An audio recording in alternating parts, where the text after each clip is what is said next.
Hello and welcome to One United. My name is Paritosh Joshi, and along with me are Anshuman Joshi and Wali Siddiqui talking about Manchester United, the win against Liverpool, a few signings that United have made, and a lot more. First of all, welcome Wali, welcome Anshuman. After a long time, Wali is here. The last podcast, only me and Anshuman were here. एक बहुत शानदार जीत मिली Liverpool के against and all thanks to the person who plays the defense for this team, that is Lisandro Martinez. It was a Mhm. fantastic display from him and along with many players obviously. But after a long time, United fans are happy. But I have a famous statement that I often make: you football fans are fickle. We were shouting at United Glazers out were all over the internet, and now everything is quiet. The signings that were to be made in 2 3 days, उनका कोई पता ही नहीं है अब. So I think it's again a long process. How do you feel about it? First, the victory, Anshuman. We'll talk to you because you weren't very keen on giving us the thoughts straight after the victory. You had to sleep off. You had to calm your mind, and then now I think you have gathered your thoughts around. So, what do you think about the victory against Liverpool? I did want to sleep and I was very excited, but I didn't really care about what happened in the match exactly. I was just happy that we won. And Hmm. because after the Brentford game, I really could not see United getting points anytime soon. And that was my biggest worry because I didn't really care what that meant for the season as far as our season was concerned. Because I know these kind of performances were going to happen throughout the season. I've been saying that in the preseason anyway. But I was worried for Ten Hag because I did not know what those performances would mean for his tenure, and if he could not get a win soon, what could that mean? Situation could worsen very soon. And I'm just glad with the kind of performance we gave, the way the players showed up, the way Ten Hag relented in his pursuit for playing proactive football and went with a more pragmatic setup, the way Solskjaer used to do, and just completely thwarted Liverpool's ideas and completely stopped them from playing the kind of football that they wanted to, and we then took them off on the counter. So that was a performance that I really enjoyed. That the players showed up, I really enjoyed. Ten Hag's approach to the game is something that I really enjoyed, and I'm looking forward to the future matches now that especially Casemiro is here with a lot more optimism than I had a week ago. So we have a fantastic signing in Casemiro. Finally, a defensive midfielder that we, as United fans, have all been screaming for a long time now. So I think this is one of the signings that also left, I think, people like me at least in two minds because at on one hand we are having a fantastic DM for 70 odd million from Real Madrid, but on the other hand he's a 30-year-old who Real Madrid were looking to shed off for this kind of money, and they got it from Manchester United. But in my opinion, I think it's a win-win for both parties. If Casemiro plays well, which I think he will, United should be happy with the signing. They'll get their money's worth, and Real Madrid got the money which they very well require at this point. Wali, what do you feel about the win? Well, first and foremost, with every United fan, I think we might agree to it that we were not expecting such a solid performance against Liverpool. Uh, Although we did win, like there are games in which you could actually nick a 1-0. You could be lucky. We've done that on plenty of occasions, but this time you have to say that we deserved to win. From minute 0 to 90, we did deserve to win.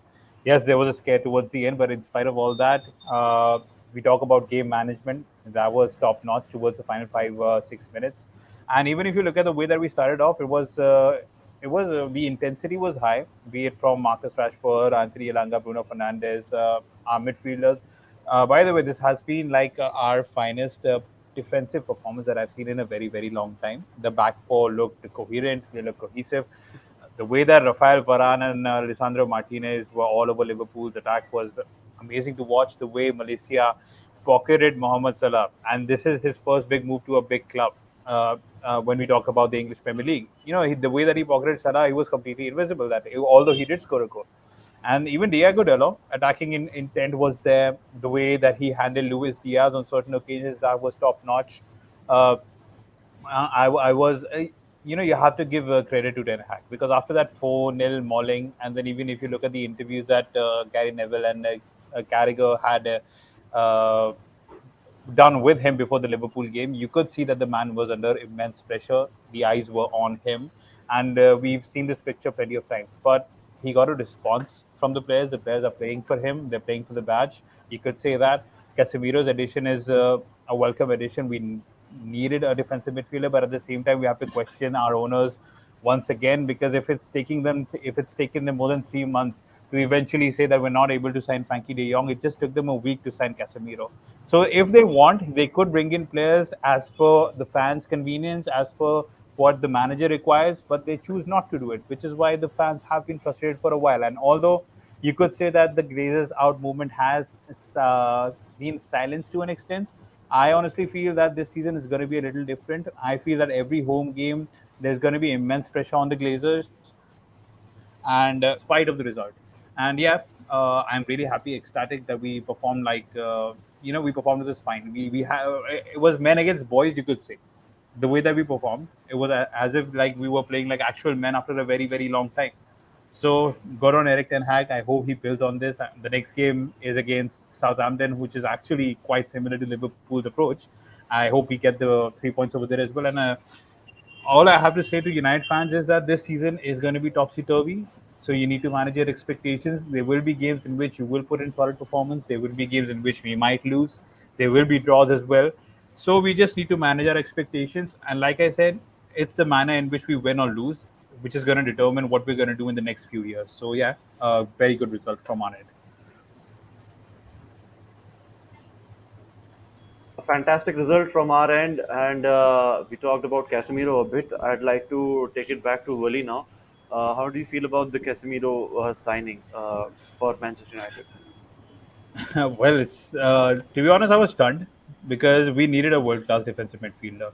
Now, if we talk about world class defensive midfielders, there's obviously Joshua Kimmich, who's actually adaptable, who could play anywhere. There's N'Golo Conte, who's in Chelsea, and there was Casemiro. Like these three players are someone who you would actually pin your hopes against when you want to sign a quality midfielder. But we did not hope that United would actually do it so briskly.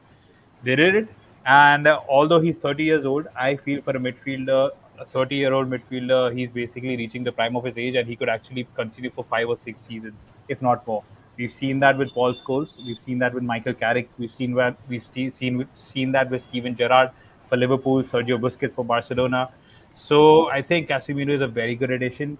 I really hope that we keep on winning now. Although, like I said, although this season it looks difficult that we might win anything, but I just hope that we keep on building the momentum so that we might be able to deliver such players with important trophies if we want to keep them. Because otherwise, it's just going to be another Paul Pogba situation.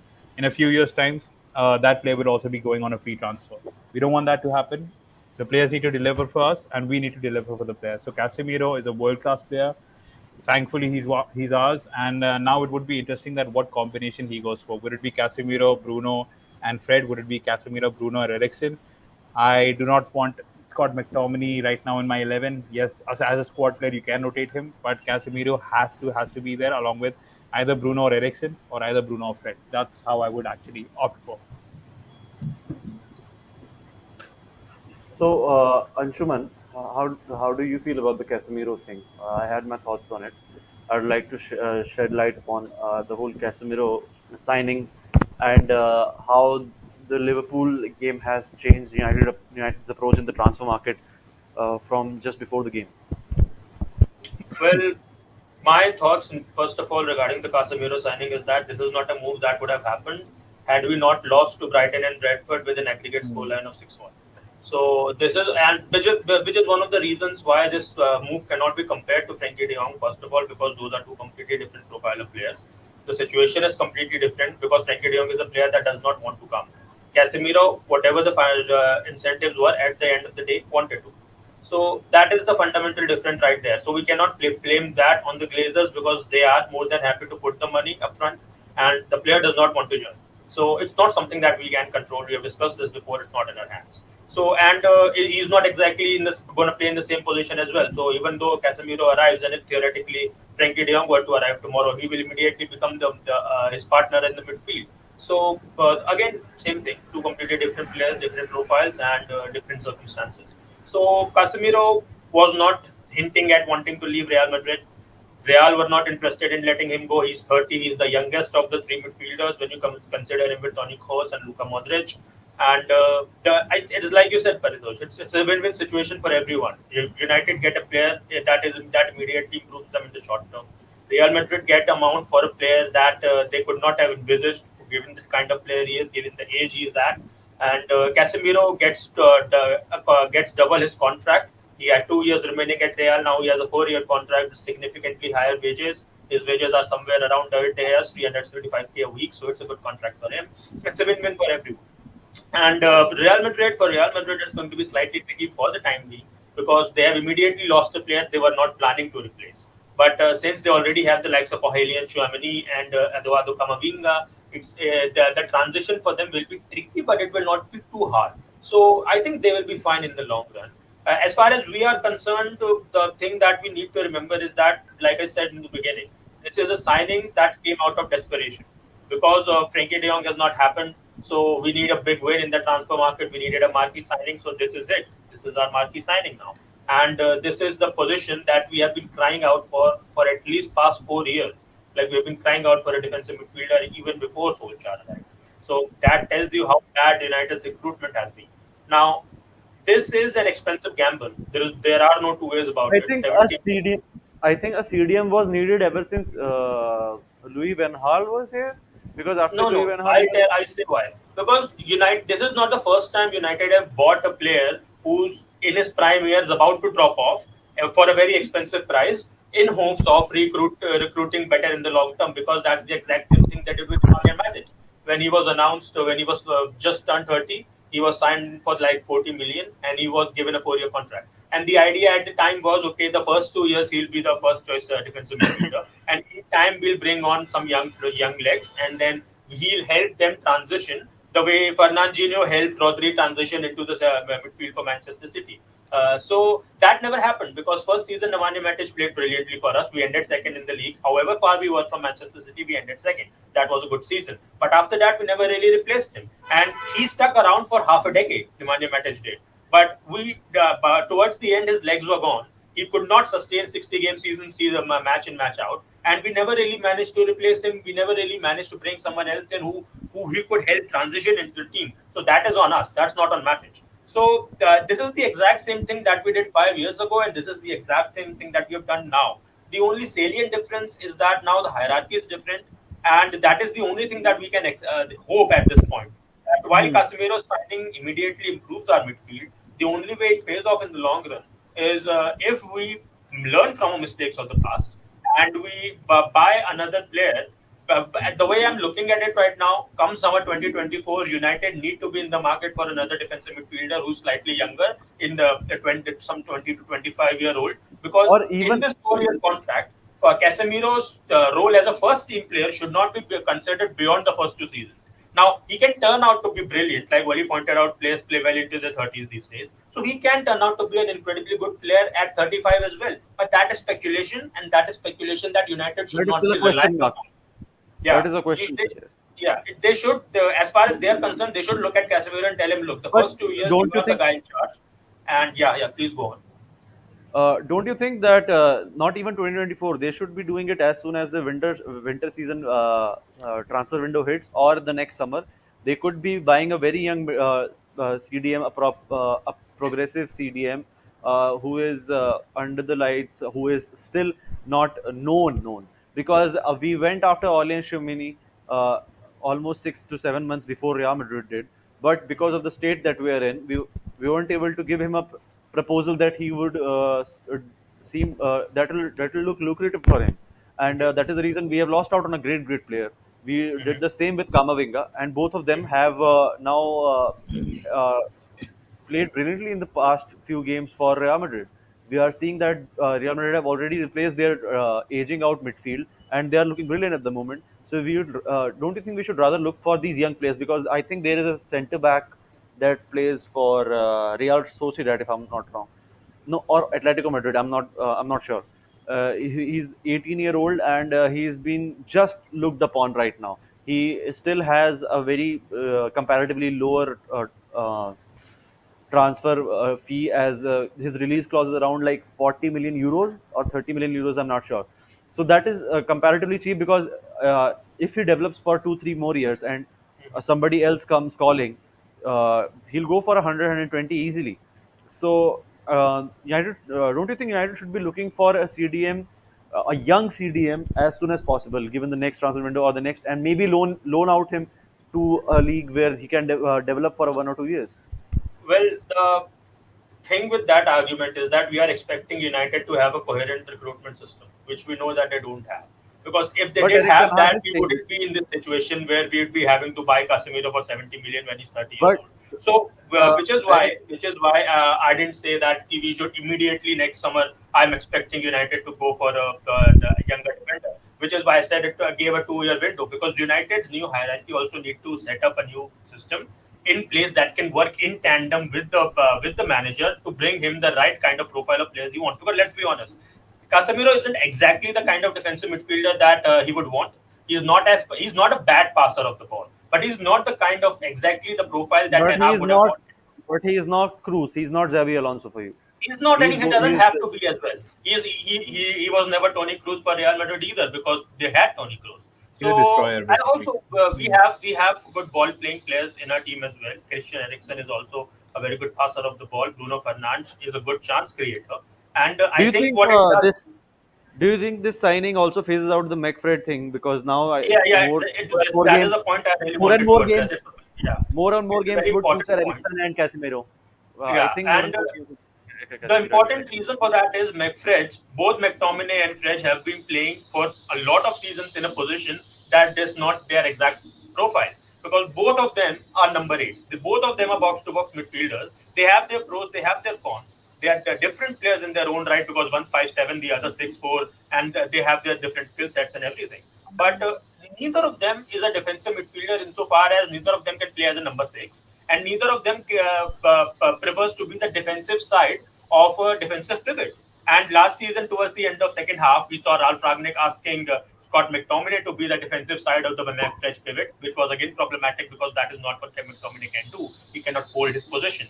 Fridge is slightly better than him, which is why in pre-season we saw Eric Ten Hag asking him to be the one to drop deeper than McTominay and asking McTominay to make forward runs, something which he is good at. But both of them are better off as number eights and having another defensive midfielder behind them.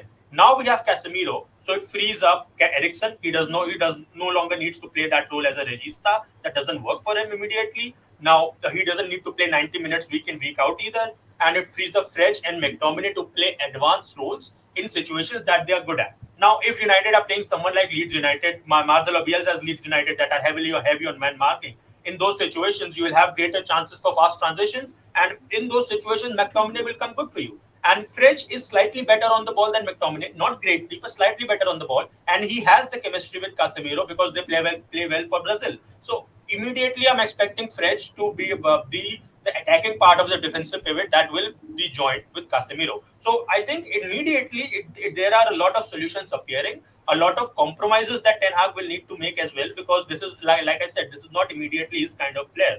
But this is a player he will very much welcome, because it provides a lot of substance in the midfield. It provides a lot of intelligence, a lot of experience, a lot of pedigree between that defense line, between that creative midfielders that United have needed. It will help him to coach the players better into attack to defense transitions as well, which is also very important. And having a number six as good as Casemiro has been is very important. And he's a great tactical fouler. And we have seen that with the likes of Fernandinho with Man City, with Fabinho for Liverpool, and even Casemiro with Real, that how good he is not getting a yellow card by all the time creating fouls and stopping other team in their tracks. And you need that kind of bad boys on our side, especially going into next match against Southampton, which we'll discuss later. But yeah, it's a very good signing immediately. But for it to work in the long run, United need to prove that the hierarchy need to prove that they have learned their mistakes from the past. And in 2 seasons, ideally, like you said, Pari, ideally United should never have been in the first place. But this is the situation in which we are. So I'm expecting United, if not go for another DM in next season, to go for one positively by 2024, because after that it's speculating on Casemiro to stick around for and be fresh enough, which I don't think is fair on anyone. So United, they need to prove that they are learning and they're growing, and they need to develop that recruitment department. So I'm giving them a two season window for that. Yes, I guess you're fair with that because that's the level of expectation that we're at, and that is the least amount of time we should give Eric Ten Hag to set up a proper system in which we can expect the younger players getting signed early on, and the younger players getting a run in before actually having a load on them for the first team, like we saw with many players. We saw that with Daniel James. As soon as he came in, if he scored a goal, he was given a first team run in, and that we saw that with Greenwood. And but that is another case. So I think there needs to be a system, and we need to sign these players early on. But I think that will take time, obviously, as you said. Uh, let's talk about the signings that are to happen. The Frankie De Jong disaster, because we're still talking about it. I don't know how, I don't know why, but we have to because it's still ongoing. Why is it still an issue, Wali? It's been an issue because we've been behind him. I don't know since when. I've forgotten the date. I think it's been 4 months now, if I'm not wrong. And the confidence at which United came out and said that we're actually interested in them. Fabrizio Romano reporting that they were in Barcelona, Richard London and John Murtaugh had a meeting with the agents. The personal terms haven't been an issue or something like that. It's just that Barcelona have been playing this cat and mouse game as well. And then there are other reports which state that Frankie De Jong would much rather prefer to stay at Barcelona, in spite of what happens with the club in the forthcoming future. So, the confidence has always been there. Even if you talk about the interview that was taken of John Murtaugh by a certain section of fans, which they leaked on social media, in which he said that Frankie De Jong is, yes, he's into consideration, and we are definitely going to be signing some players. But De Jong was basically the tip of the iceberg for Ten Hag, you would like to say, because he was basically the most pivotal transfer that he wanted in his team. We are not getting him that. Apart from that, we were also planning to get Timber, if I'm not wrong. Instead of Timber, we got Martinez. I'm happy that we got Martinez because he showed his class in the last game. But it's been a similar sort of action from the Glazers, from the owners, from Richard Arnold. Before that, it was Ed Woodward. Rather than getting plan A for the manager, they stick with plan B, plan C, and the manager has to adapt to that situation. Yes, Frankie De Jong is not there, but we got Casemiro instead. He's another world class player, but again, the style is completely different, like Anshu Mana has mentioned over here. We But definitely I needed don't, a. I don't think the Frankie De Jong and Casemiro signing are No, they're not. interchangeable. Yeah, they're And I not. don't They're not. think management would think that way. But yes, I do believe that they needed the Casemiro signing as the big signing of the summer, See, and Frankie, I think that is the reason why they have went behind Casemiro after being snubbed by Frankie De Jong. look, people might have a divided opinion on Paul Pogba, but he was basically the ball carrier for United to a certain degree. I think Frankie De Jong could have also been, basically he could have served as a replacement for Pogba in to a certain degree. But since he's not here, Casemiro is coming in as a DM, so you have to persist with Eriksen and Bruno Fernandes as those two midfielders. Now, with Bruno Fernandes, the thing is that if you look at his creativity, that's been missing a little bit. He's a little waver at times, but what he offered in the last game was his work ethic, and that is something which we specifically need in games such as Liverpool or Southampton, in which there's really high intensity, high pressing. Because he was there in defense, he was completely assisting the team. So Ericsson would be your basically he'll be giving you a finish or that finish which is required in that final third. Other than that, I would say that yes, it's been a disaster. You have been following him for the last 3 4 months. If you look at other clubs such as Chelsea or Manchester City, if they're interested within a week, they make sure that they sign that player, sign, seal, and deliver. That's been the case with such clubs. We haven't been able to do that for quite a while, and yeah, it's just sad. I hope that fans do remember this. It's incompetence once again because, like I said, he was the most pivotal target for Ten Hag, and with that, they keep that same energy going in the season ahead. They need to remember just because they got Casemiro, that doesn't mean that they have successfully planned out their transfer. They failed in this transfer window. You have to say, even if you look at the Antony transfer, we could have got Antony for 50 or 60 million had we been a little more proactive. But now we want the same player, and we're now paying double the amount to Ajax, which is basically 90 to 100. Yes, Ajax are at fault here as well because they want large sums of money because we've also already taken their manager, we've taken one of their because we are players. desperate. Yeah, Because we we're are desperate, desperate, but and Ajax have already sold out exactly. many of their players. They don't want to part ways with another star player of theirs, who is And going to and be a cog in, who is going to be a crucial wheel in the cog for them. So I think it's problematic. I think there are certain things that United shouldn't be doing, but it's just the situation that we are in that we have to do these things. Anshuman, I'll move to you now. What do you think about this whole Frankie De Jong situation? My opinion remains unchanged as far as the last discussions are concerned, and it's not about Manchester United at this point because we know what is going on with Manchester United. The recruitment department is bust. The transfers that we are going after is what we are relying on Eric Ten Hag for that, which this season is fine. And the reason Frankie De Jong is not coming has more to do with Frankie De Jong and the situation he has going on with Barcelona. It has nothing to do with us at this point. We have committed the money that Barca were asking for. Barca are happy to take that money. Frankie De Jong is not. Frankie De Jong's agent is also out there trying to appease to the clubs from the outside because he wants to make sure that if and when Barcelona find a way to kick Frankie out, there are clubs out there in the market ready to pick him up. But Frankie does not want to leave, and that's on him. That's on him between and Barcelona. That's on Manchester United. And as much as I'm always big Glazer out and the incompetence that they have, this is not something that I can throw on the hierarchy because the hierarchy have done what they could have done as far as they are concerned. And if the player does not want to come, the player does not want to come. And so that is that. And but do I Anshuman, think? don't you Yeah, think they could have channeled their energy elsewhere? They could have got another midfielder rather than wasting their time on Frankie if he's not coming, they could right? have, but that is the thing. In that when you are not able to buy one player, you go for another player, and there has to be two things here, right? Either you have a recruitment department that has set up a short list of players that have a similar profile. So if you are not going for Frankie De Jong, you go for another player. That is already not there. We know that. We already know that United don't have that, which is why they're relying on Eric Ten Hag. Which is in this situation, the blame glows slightly on Eric Ten Hag because from day one he has been absolutely crystal clear that Frankie De Jong is the player he wants, and that is the only player he wants. Now it's fine if you are of the ilk that okay, I need to buy this player and only this player will work for me, and it's a very specific profile. It's a player I've worked with before. I want this player and no other player. You are fine. That is your prerogative. But if the player is not wanting to come, and then if you are not able to provide the club another name in his stead, then that is on you. That's not on Frankie De Jong. That's not on Manchester United because you know how shit they are. You have come into this situation right after Ajax won the league. You didn't even go for a preseason. You didn't even go for the post celebrations, post trophy celebrations. You came into this on day one. You know how bad the things are here. So you can't really turn back to United and say, okay, you did not give me another name because he knows they can't do that right now. They're relying on his word. And he asked for Malasia. He got Malasia. And they have gotten him Casemiro because that is the compromise United need to make in the immediate turn.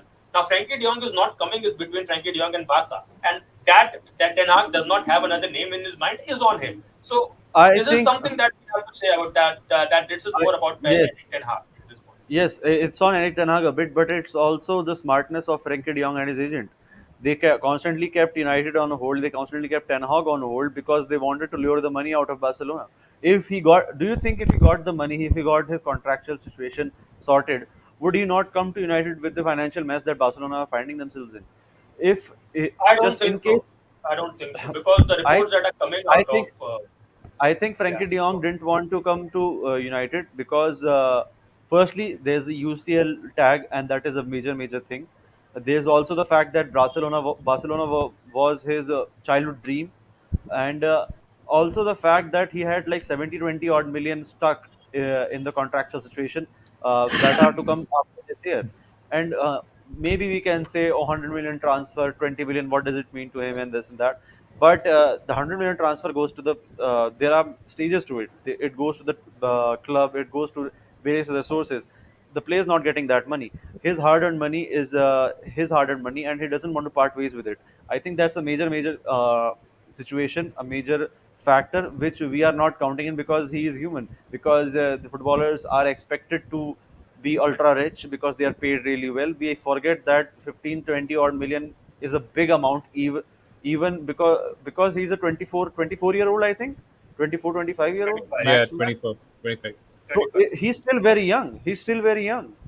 And 50, 20 odd million mean a lot to a 25-year-old, even if he is a pro footballer who plays in the top league of the club, top league of the world. And I think that's a major situation. I think money was a factor. Money was a big factor in this situation.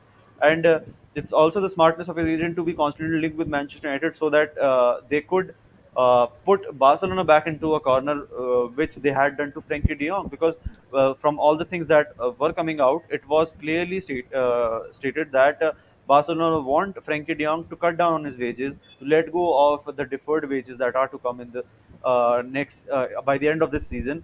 And for that to happen, they also had claims that the current contract had criminality behind it.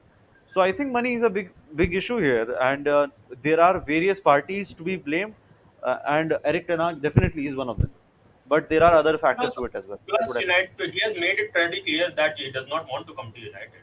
And if even if he were to leave Barcelona, he would leave for Chelsea because it's in London and players like living in London instead of Manchester, which is also understandable. And Chelsea is a Champions League club as well. So he's a player who has made it abundantly clear as one could be, that A, he does not want to leave, and B, if he were to leave, it won't be for Manchester United.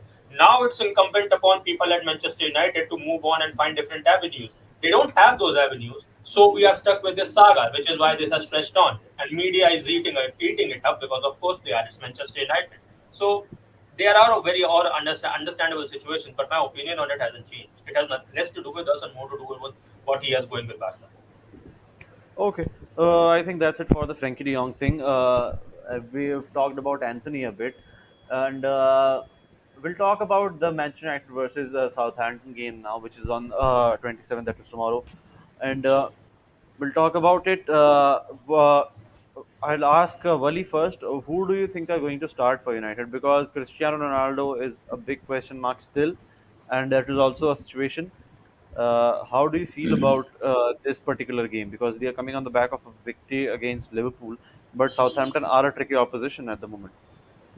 One thing guaranteed with Southampton is that we'll always get an exciting fixture with them, be it them getting mauled by us, be it being a 3-2, an exciting affair. That is something which has always been the case with Southampton, and they can turn out to be a bogey team on certain occasions.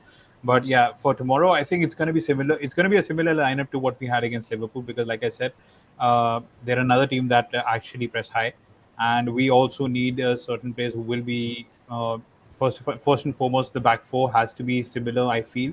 I think Rafael Varane and Martinez will do a decent job yet again. And apart from that, Diego Dello and Malaysia, as the fullbacks have done really well.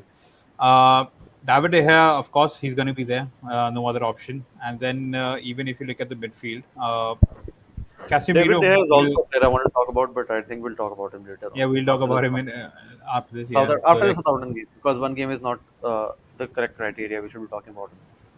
it would be interesting to see if Casemiro gets a start tomorrow, or if Eric Ten Hag wants to bring him in as a sub just to gel him into the Premier League and all that. I would definitely start him. He's a veteran. He's experienced enough. So for me, it's going to be Casemiro, and then I think it's going to be Bruno and Ericsson. It's going to be a Bruno and shuffle. I think it's going to be a shuffle between Fred and Ericsson. It could be either, and then it's going to be Jadon Sancho on the left. On your right, it's going to be Marcus Rashford, and I think Anthony Martial gets a start. Cristiano Ronaldo, we all know what's the story about him. He is on the verge of leaving United, although no club seems interested at this point to signing him right now. But we all know that his agent and him, he I is don't also think pushing I to move. don't think he's leaving. It's more of the media hype because if there are latest reports coming out that he's going to Sporting Lisbon, and that is the situation.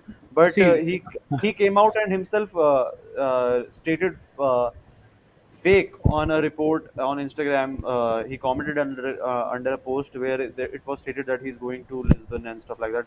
He said fake to it, and okay, but there is an interview which he's claiming that will show that most of the reports are fake. Many United, because as United fans, we are a very reactive group. Media outlets use us very efficiently to a point, and because you work in media as well, Wally, you know how names get thrown around just for views. yeah. So, because half the reports are not true, because but some of it is true. there are situations that he might have wanted to leave, he might want to leave still, but I don't believe that it is to a trajectory where the reports coming out today were that he was axed for 2 hours in front of the Hmm. players, and that he is on his way out. He's Uh, just going to go. I don't think that is the situation because I saw some footage with Ronaldo even when he was on the bench. He was training with the squad, and yeah. he was setting up well. It was not like other players are training elsewhere and Ronaldo is training elsewhere. He was very much in with the training, and I do think there is a media twist to it, and No, although there might be some truth regarding Ronaldo wanting to leave, but it's not to the point where it is being stated at the moment.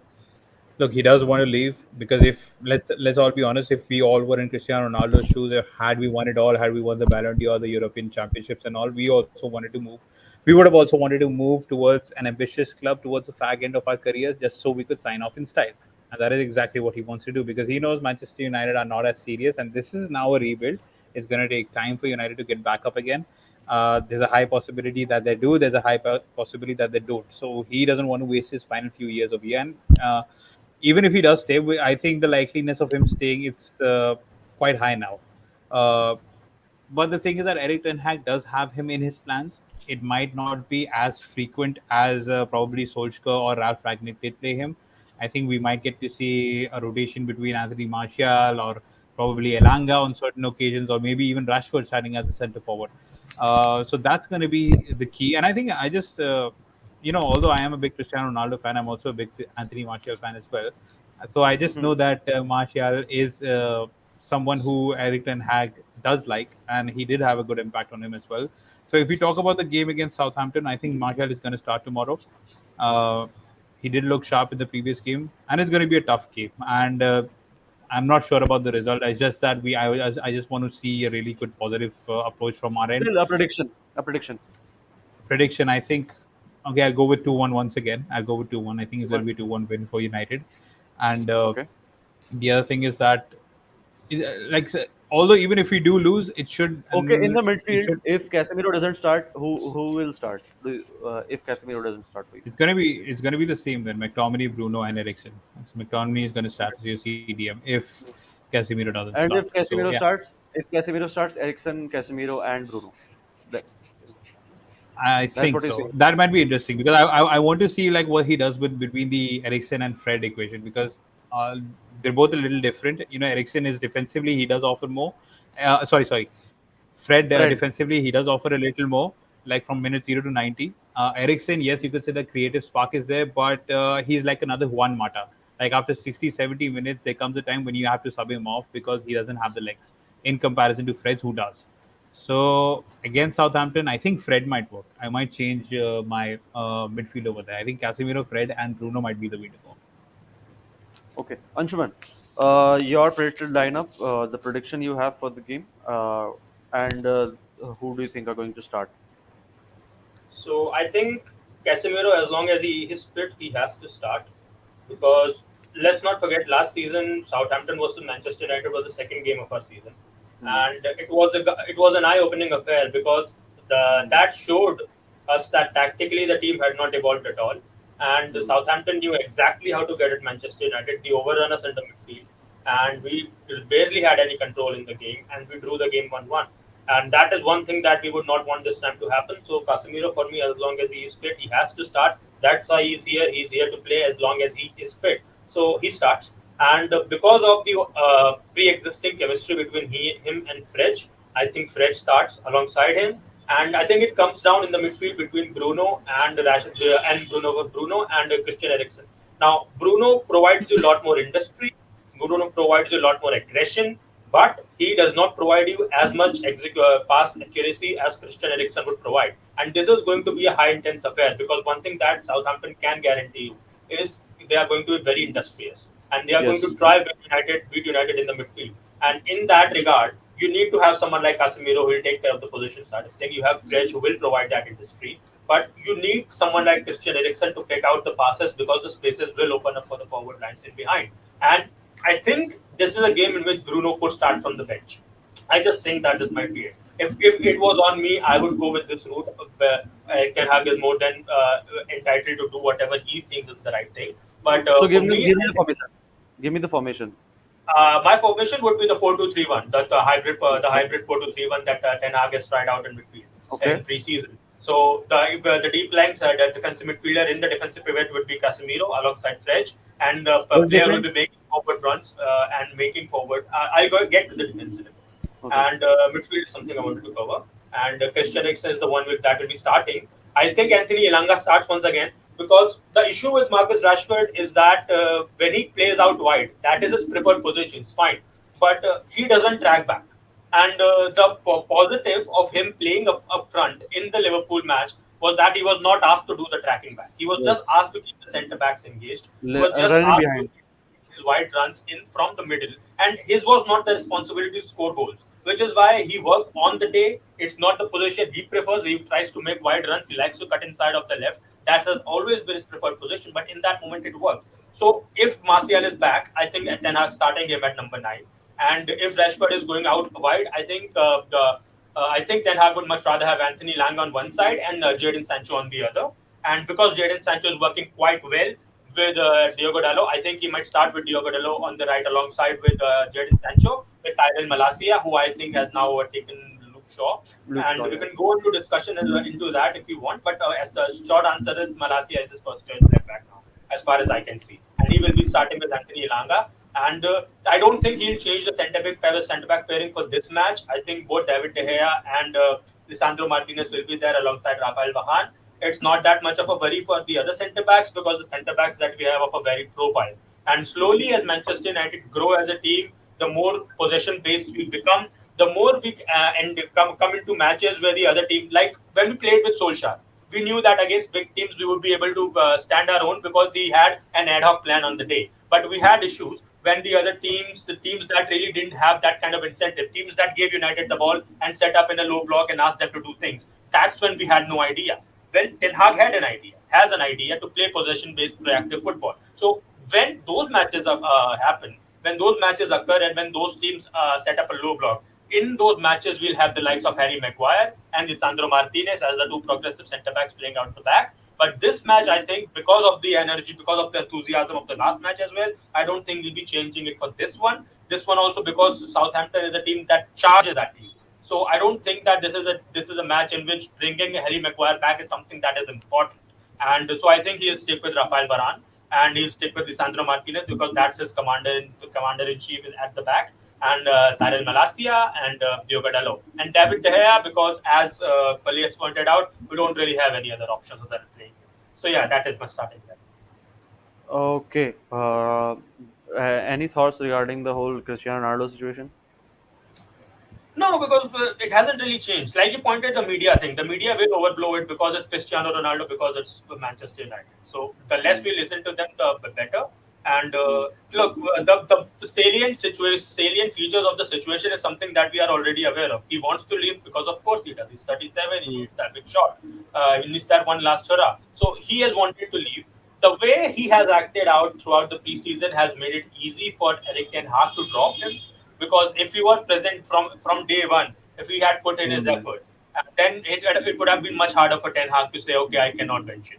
And I'm sure Ten Yes. Hag has a plan because Cristiano Ronaldo is not a bad player. He's just a Yes. player that does not fit into the system that Ten Hag is trying to employ.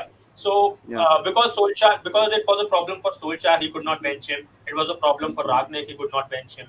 And then Ronaldo took his long break for personal reasons, which I don't begrudge him for, but that is the stance he took, and it is more than obvious for everyone that he wants to leave. So when you take all of that into account, it just puts Eric Ten Hag in a much better position to keep him on the bench and start with a lineup that he knows works. And this is something that I posited last season as well, that Cristiano Ronaldo will be able to offer you a lot more industry if he had not had to play 90 minutes. So if you are Mm. replacing Martial or any of the white players after the 60-minute mark and you are introducing Cristiano, he's going to run around a lot more, and he's going to offer you a lot more turbulence up front for the as far as the centre backs are concerned than he would otherwise in a situation where he's playing 90 minutes and he's trying to find pockets of spaces so that he can get the goal.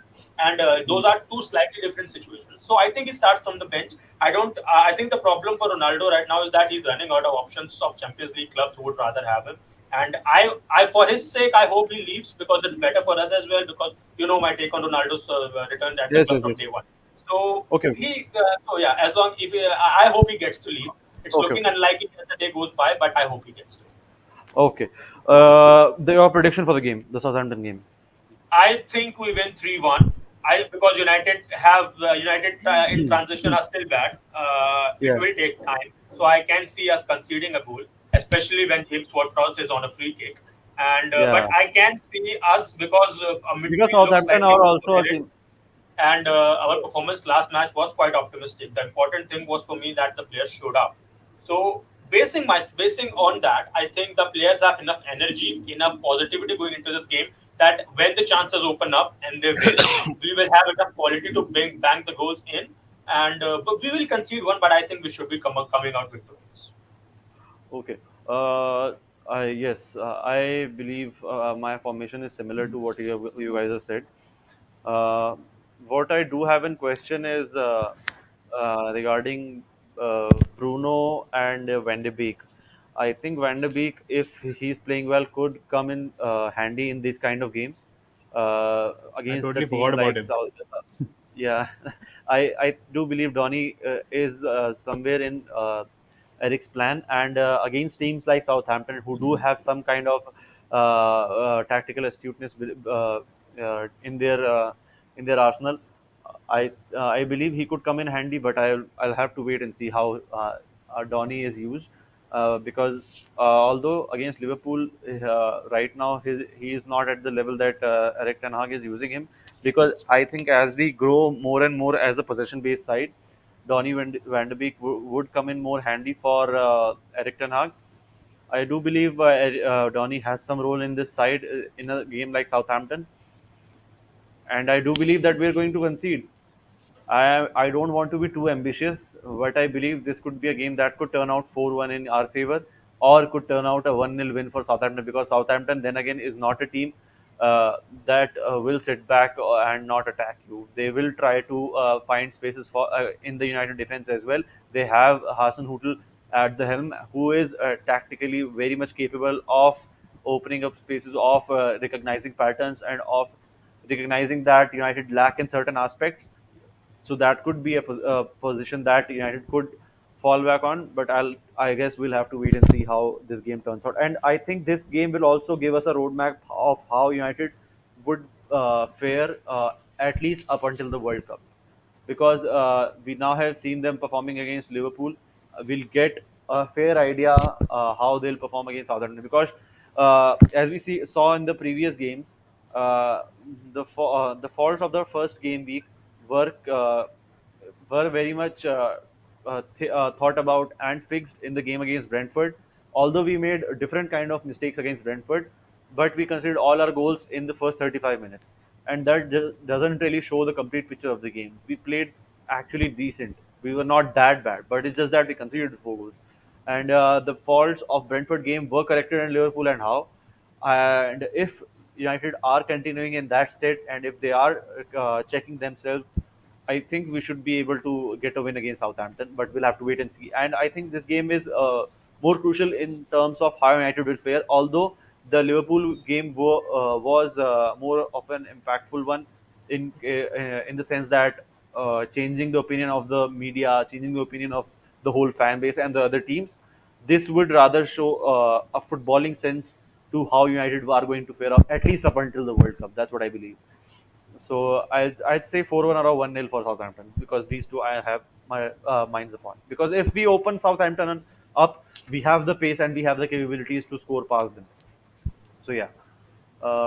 Any final thoughts, Anshuman? No, not really. I'm just very glad with the result that we had on Monday, and I'm just glad for Ten Hag because I was worried about the media shitstorm that would follow, Yeah. and whether United would give in to the pressure if he didn't start winning soon. Because so that was my biggest worry. I'm not worried about the performances. I'm not worried about the mediocrity. I'm just glad that he has had to do that. I'm glad the way he set up the team, that he set up came out with a pragmatic setup. I'm very happy that he's able to see that as well. That the proactive football that he wants to play is not going to come off immediately because immediately he does not have the players. So all of that are very positive signs, because this is a season, like I said in the preseason discussions as well, that United Eric Ten Hag just needs to find a core of players he can trust and find a system that works with this United, and then on that we can build furthermore. And as long as he does that, I'll be fine with it. And the last match gave me a lot of positive signs. Okay. Wally, any final thoughts for the Southampton game, Liverpool, or anything?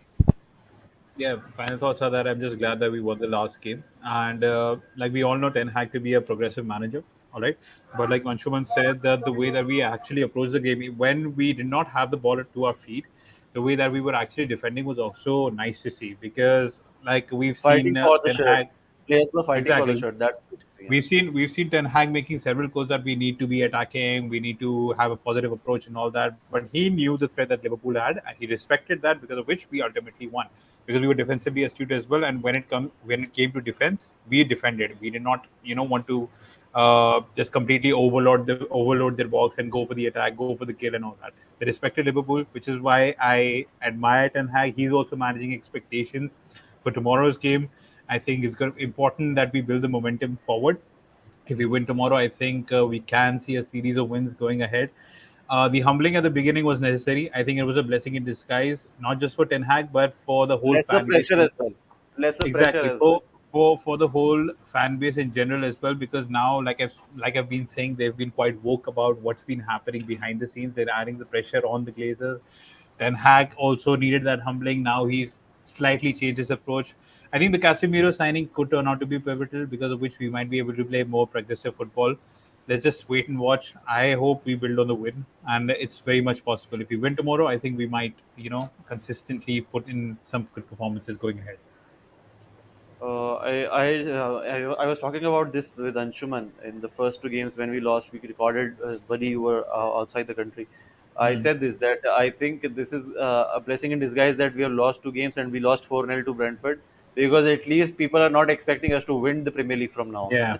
The yeah. only positive to come out of those two games was this, that now people are like, okay, now the 2-1 victory against Liverpool. Oh, now is there And something? Still a one question one mark. one big point. After a very long time, the entire fan base is behind a manager. Like, it's not Yes, divided. yes, After a yes. very long time. So Very long time. yeah. So yeah, that's it from our side at One United. We'll join you guys again soon. We'll try to get live after the Southampton game, because we can. I think it's a 5 p.m. IST game. So at night time we can record tomorrow if both of you are free. So let's see. We'll try to get that done. And yeah, we'll talk about Southampton game and more. Up until then, it's goodbye from us at One United. Me, Parthas Joshi, Anshuman Joshi, and Wali Siddiqui signing off. Bye bye.